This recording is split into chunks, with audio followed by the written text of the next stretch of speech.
All right, welcome back to The Explainer. I am absolutely thrilled you're here today because we are stepping right into the high-stakes world of modern digital detective work. You know, whenever a cybercrime goes down these days, the perpetrators literally always leave footprints. They might be totally invisible to the naked eye, hidden deep inside some server, floating in active memory, or just locked away in the silicone chips right in our pockets. But trust me, they are there. And tracking down those invisible clues, well, that's exactly how we solve the most complex cybercrimes of our era. Okay, let's dive into this. Consider this your rookie investigator's briefing. We're going to quickly hit the digital crime scene, unmask some fake emails, capture live system memory, unlock those pocket evidence lockers we call smartphones, walk through the forensic extraction process, and finally, secure that all-important chain of custody. Ready? Let's go. Starting off with Section 1, the digital crime scene. Moving right into Section 2, unmasking fake emails. Think about how much of our lives happens online now. Because we rely so heavily on the internet, cybercrimes inevitably leave behind critical evidence.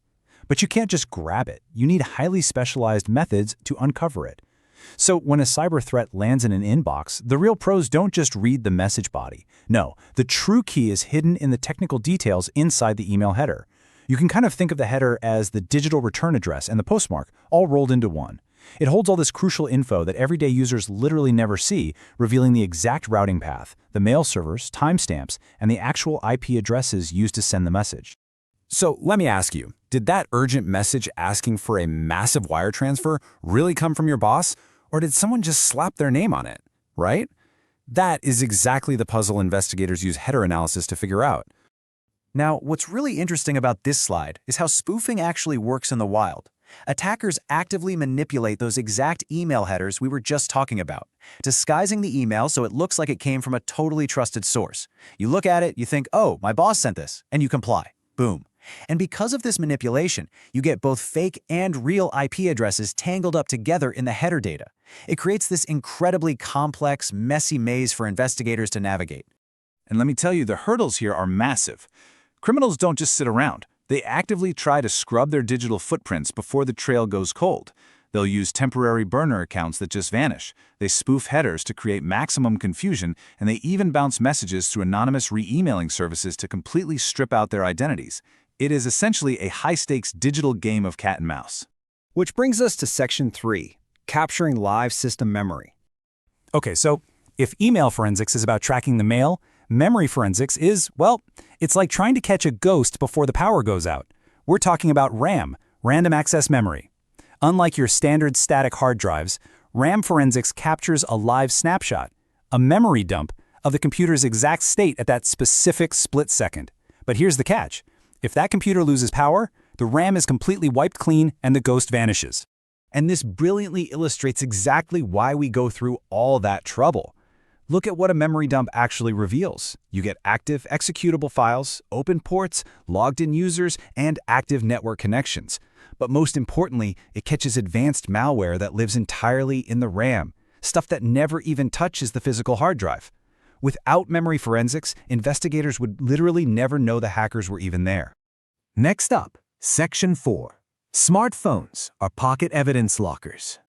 Think about it. We carry these things everywhere, right? They are quite literally pocket-sized evidence lockers. Just look at the sheer, overwhelming volume of personal data inside these things. Call logs, SMS messages, web history, social media, and precise GPS data mapping out exactly where you've been.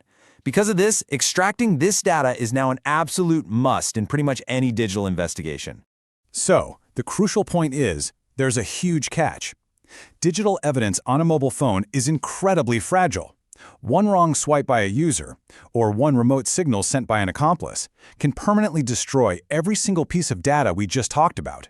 The stakes really couldn't be higher here. Moving right along to Section 5, the forensic extraction process. To actually protect that super fragile data, investigators have to follow 4 strictly defined phases. First up is identification, basically locating the devices and documenting their exact physical condition. Second is collection, physically securing the device. Third is acquisition, pulling the data to create exact forensic copies. And finally, preservation. And let me be clear, from step 1 all the way to step 4, meticulous documentation is absolutely critical. Let's move to the next concept and see how this builds. During that acquisition phase, investigators have to choose their extraction method.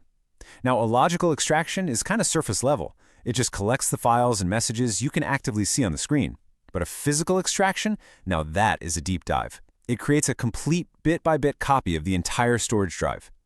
This is what allows investigators to actually recover deleted files and scour the phone's hidden, unallocated space for clues. But here's the thing. Before you can extract anything, you have to collect the device safely. Just pulling the phone out of a suspect's hand, not going to cut it. You must immediately isolate the device from the user so they can't delete anything. And honestly, even more importantly, you have to isolate the device from the rest of the world. Investigators must immediately disconnect the phone from cellular networks, Wi-Fi, and Bluetooth. Because if they don't block those wireless signals, an accomplice could literally send a remote wipe command and erase the entire device from halfway across the planet. Crazy, right? Finally, Section 6, Securing Chain of Custody. All right, so we've done all the hard technical work. We've traced the fake emails, we've dumped the RAM, we've physically extracted the phone data. But guess what?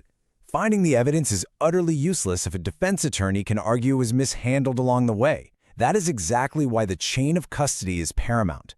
Every single person who touches, transfers, or analyzes that evidence has to be meticulously documented. It's all about preventing any claims of tampering.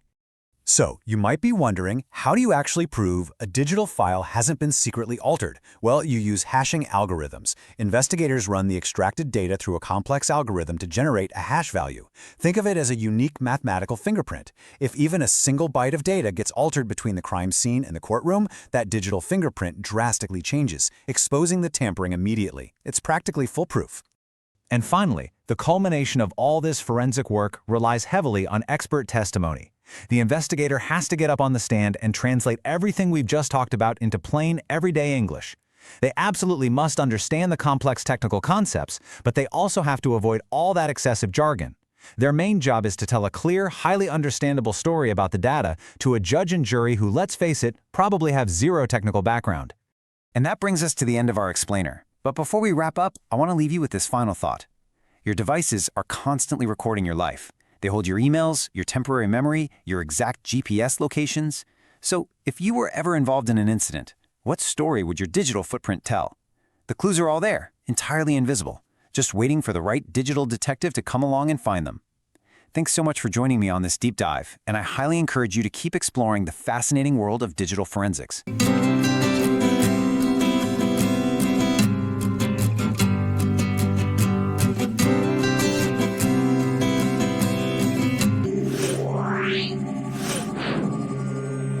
Wow.